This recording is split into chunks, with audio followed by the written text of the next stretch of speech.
Assalamualaikum warahmatullahi wabarakatuh. Tema yang saya ambil di sini adalah tentang pencurian identitas. Sebelumnya, perkenalkan, saya Tiara Radhelita Aprilia dengan NPM B1A021030. Di sini saya mengambil sumber dari referensi artikel kejahatan teknologi informasi cybercrime dan penanggulangannya dalam sistem hukum Indonesia. Nah, tujuan dalam pembuatan video ini adalah yang pertama, perlindungan hukum bagi korban. Salah satu tujuan utama dari regulasi cybercrime adalah untuk memberikan perlindungan hukum yang memadai bagi korban. Dengan adanya undang-undang yang jelas dan spesifik, diharapkan korban kejahatan siber dapat memperoleh keadilan dan perlindungan yang lebih baik. Saat ini, Undang-Undang Nomor 11 Tahun 2008 tentang Informasi dan Transaksi Elektronik atau yang disebut dengan ITE dianggap masih kurang dalam memberikan perlindungan yang efektif bagi korban. Terus yang selanjutnya, penegakan hukum yang efektif. Nah, regulasi cybercrime bertujuan untuk meningkatkan efektivitas penegakan hukum terhadap pelaku kejahatan siber. Dengan kerangka hukum yang jelas, aparat penegak hukum dapat melakukan tindakan yang lebih terarah dan efisien dalam menangani kasus-kasus cybercrime. Namun masih terdapat tantangan dalam implementasi hukum ini, termasuk kurangnya pemahaman di kalangan penegak hukum mengenai teknologi dan kejahatan siber. Nah, selanjutnya peningkatan kesadaran dan edukasi masyarakat. Nah, regulasi ini juga bertujuan untuk meningkatkan kesadaran masyarakat mengenai risiko dan dampak dari kejahatan siber. Edukasi tentang keamanan digital menjadi sangat penting agar masyarakat dapat melindungi diri mereka sendiri dari potensi ancaman di dunia maya. Nah, selanjutnya pembaruan dan penyesuaian hukum. Seiring dengan berkembangnya teknologi terhadap kebutuhan melakukan pembaruan terhadap regulasi yang ada. Banyak ahli hukum berpendapat bahwa undang-undang saat ini tidak cukup untuk mengakomodasi berbagai bentuk kejahatan siber yang terus berkembang. Oleh karena itu, pembaruan terhadap Undang-Undang ITE menjadi penting untuk memperluas definisi cybercrime dan memperjelas elemen-elemen tindak pidana serta meningkatkan perlindungan bagi korban. Selanjutnya, menciptakan kepastian hukum. Nah, tujuan lainnya adalah untuk menciptakan kepastian hukum bagi semua pihak yang terlibat, baik korban maupun pelaku. Dengan adanya aturan yang jelas, diharapkan dapat mengurangi kebingungan dan ambiguitas dalam penegakan hukum terkait kejahatan siber. Nah, selanjutnya pembahasan. Perkembangan masyarakat zaman sekarang ini semakin maju dan didukung oleh pertumbuhan teknologi, telekomunikasi, hingga ikatan antar negara sudah bersifat mendunia hingga menghasilkan tantangan dunia baru. Demikian ini tidak dapat dipungkiri bahwa dampaknya terhadap perkembangan masyarakat Indonesia yang sedang membangun di era reformasi itu telah dihadapkan dengan berbagai krisis, baik politik, ekonomi, dan sosial budaya, dan harus ditangani agar bangsa dan negara Indonesia tetap dipandang keberadaannya di antara bangsa-bangsa di dunia. Perkembangan teknologi informasi dan komunikasi terus berkembang pesat. Kini dimungkinkan untuk menggunakan teknologi informasi dan komunikasi melalui perangkat mobil, Kegiatan yang biasanya dilakukan di dunia nyata kini banyak diperdagangkan melalui gadget seperti perbankan dan pengiriman surat ke dalam kegiatan dunia maya. Perkembangan dari transaksi berpindah dengan menggunakan iPad, smartphone, handphone, laptop. Kita tidak lagi mengalami kesulitan untuk mengakses informasi dari seluruh penjuru dunia. Selain banyaknya teknologi, informasi dan komunikasi yang telah memberikan dukungan untuk banyak perangkat mobile, juga karena banyak tersedianya hotspot gratis di banyak tempat. Pesatnya perkembangan teknologi informasi dan komunikasi juga diiringi dengan meluasnya penyalahgunaan teknologi informasi dan komunikasi, sehingga menjadi kejahatan yang dilakukan di dunia maya atau yang biasa dikenal dengan istilah cybercrime. Nah, berbagai kejahatan yang telah terjadi di dunia maya ini, kasus-kasus tersebut tentu saja merugikan, berdampak negatif. Kejahatan dunia maya semacam ini tidak hanya mencakup Indonesia, tetapi juga mencakup seluruh dunia. Beberapa kejahatan yang terjadi disebabkan oleh maraknya penggunaan email, e-banking, dan e-commerce di Indonesia. Semakin banyaknya kasus cybercrime, khususnya di Indonesia, telah menarik perhatian pemerintah untuk segera memperlakukan undang-undang yang dapat digunakan untuk menjebak pelaku kejahatan di dunia maya. Pemerintahan Indonesia sendiri telah memasukkan undang-undang cybercrime, undang-undang siber, ke dalam Undang-Undang ITE nomor 11 tahun 2008, dan berharap dengan adanya Undang-Undang ITE nomor 11 tahun 2008 dapat mengatasi atau mengurangi dan menghentikan pelaku kejahatan di dunia maya. Penentuan sebagai tindak pidana merupakan kebijakan kriminal yang menurut Sudarto sebagai usaha yang rasional dari masyarakat untuk menanggulangi kejahatan. Dalam kebijakan kriminal mencakup kebijakan hukum pidana yang disebut juga sebagai kebijakan penanggulangan kejahatan hukum.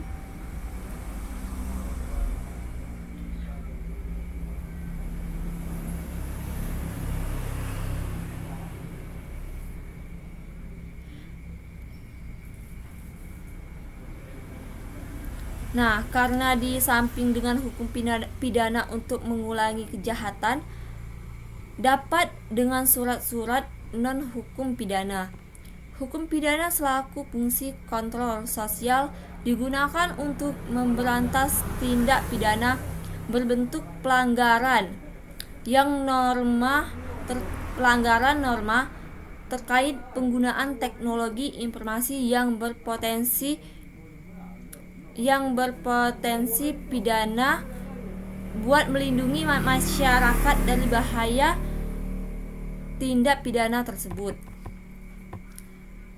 Korupsi tidak mustahil diredahkan sekitarnya. Semua pihak turut benar-benar komited dalam membasmi suatu kejahatan apabila tidak dilakukan pembasmian atau penanggulangan, maka secara kriminologis akan memberikan beberapa dampak buruk, antara lain yang pertama, meningkatnya kejahatan baik dari aspek kuantitas maupun kualitas.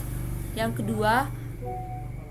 kedua, memunculkan bentuk-bentuk kejahatan baru di luar perhitungan umat manusia yang bisa saja merupakan derivasi dari kejahatan konservatif. Dan yang ketiga, tidak dapat teridentifikasi sebuah kejahatan sebagai kejahatan.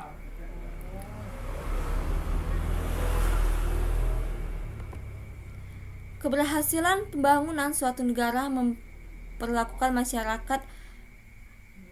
Ketahanan negara ini dukungan otoritas masyarakat, yaitu suatu keadaan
Nah, selanjutnya cybercrime di Indonesia.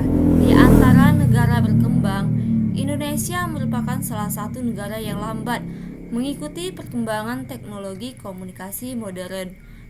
Namun, Indonesia kurang memprioritaskan pengembangan teknologi dan penguasaan strategi. Yang terjadi saat itu adalah transfer teknologi dari negara maju tidak otomatis dikuasai oleh negara berkembang seperti Indonesia.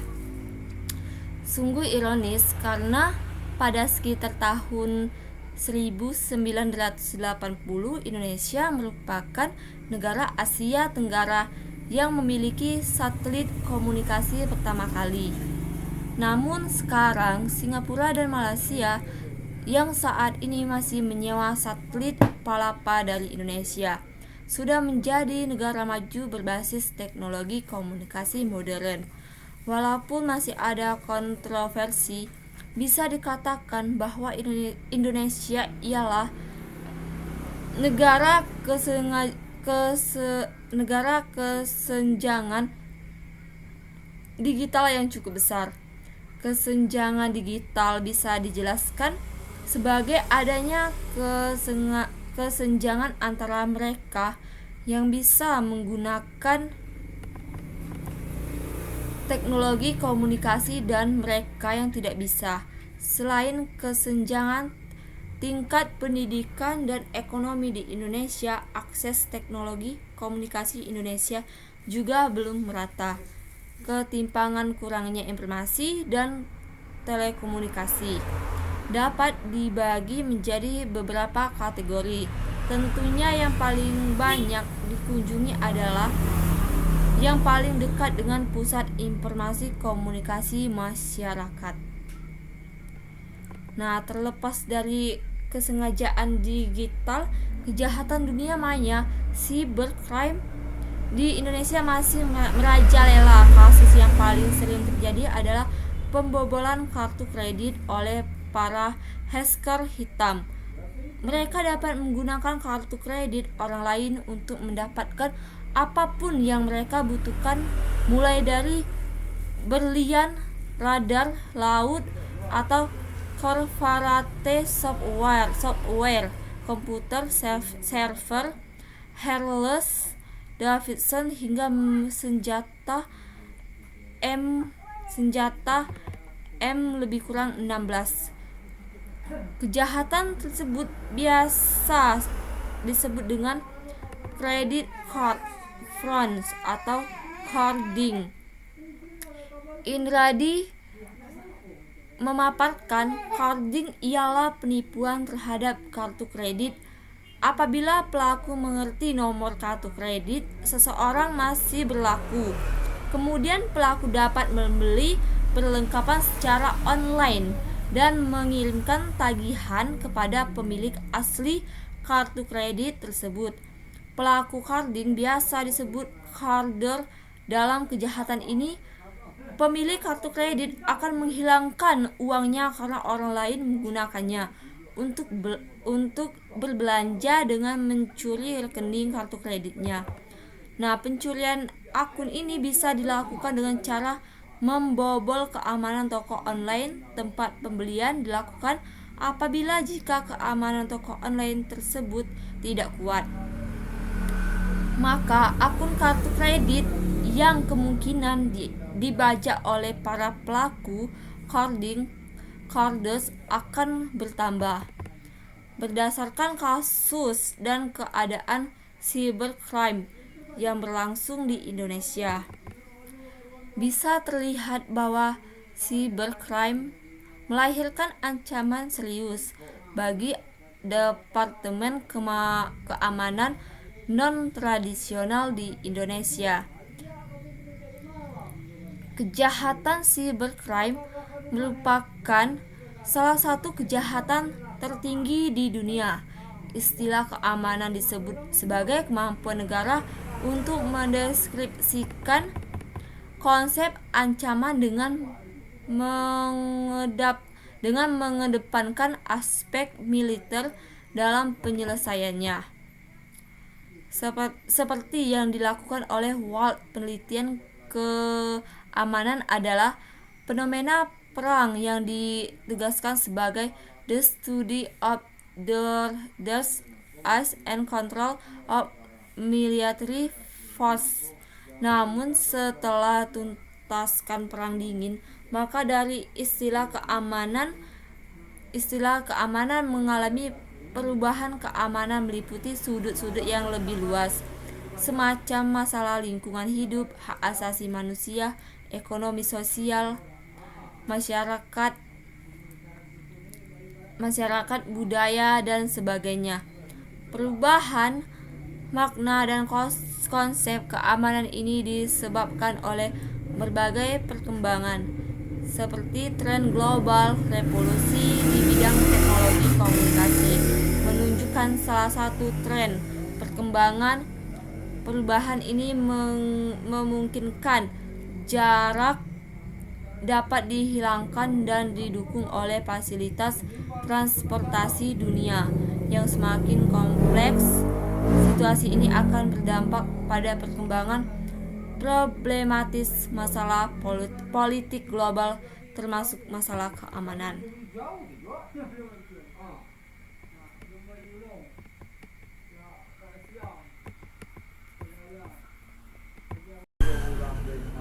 Baik, jadi cybercrime diartikan sebagai kegiatan seseorang, sekelompok orang, badan hukum yang memakai komputer bagaikan fasilitas melakukan kejahatan dan sebagai sasaran atau target. Dalam pengertian lain, Wissunbroto mengartikan kejahatan komputer sebagai perbuatan melawan hukum yang dilakukan dengan menggunakan komputer sebagai sarana atau alat komputer sebagai objek, baik untuk mendapatkan keuntungan maupun tidak, dengan merugikan pihak lain.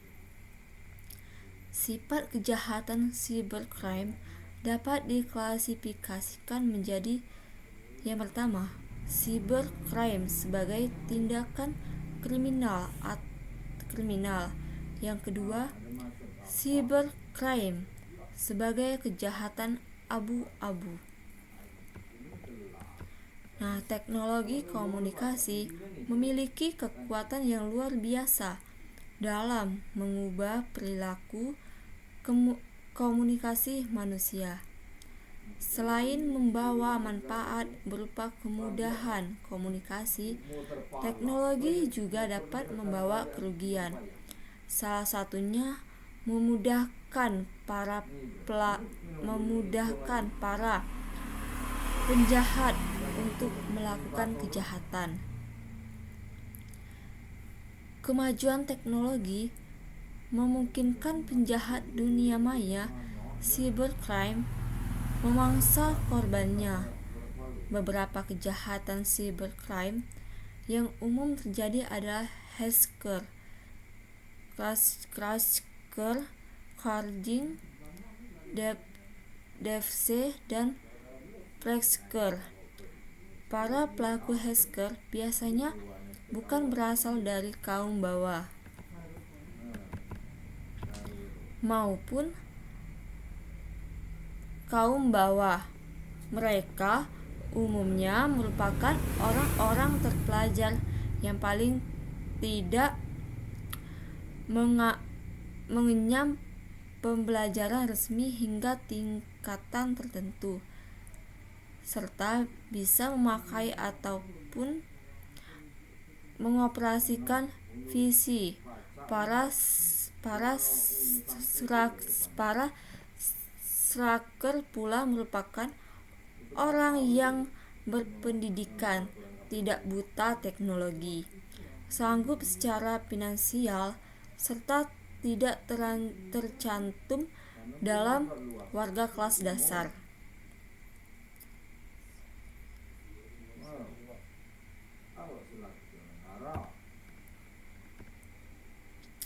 Berdasarkan kasus dan kondisi cybercrime yang terjadi di Indonesia, dapat terlihat bahwa cybercrime merupakan ancaman serius bagi Departemen Keamanan non tradisional di Indonesia. Kejahatan penggunaan perangkat komputer dan internet cybercrime merupakan salah satu kejahatan tertinggi di dunia. Sistem hukum Indonesia tidak secara spesifik mengatur tentang hukum cybercrime.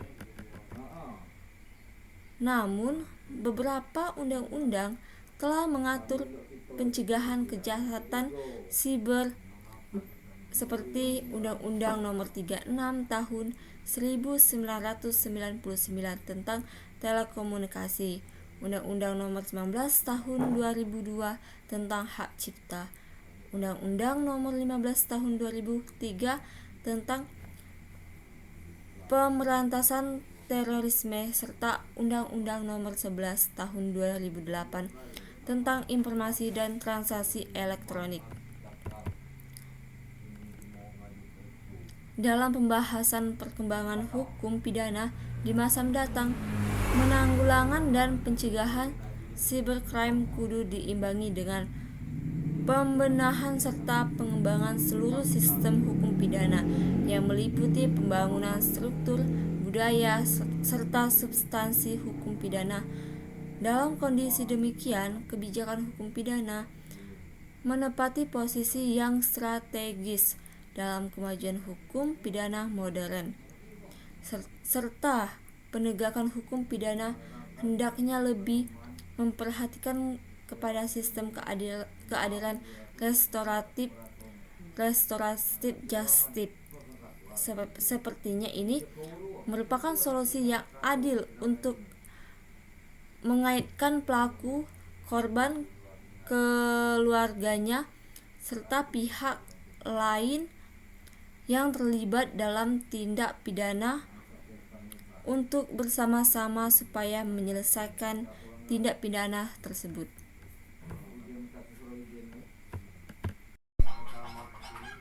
Baiklah, itulah materi yang saya sampaikan. Apabila ada kesalahan kata, saya mohon maaf. Saya akhiri. Wassalamualaikum warahmatullahi wabarakatuh.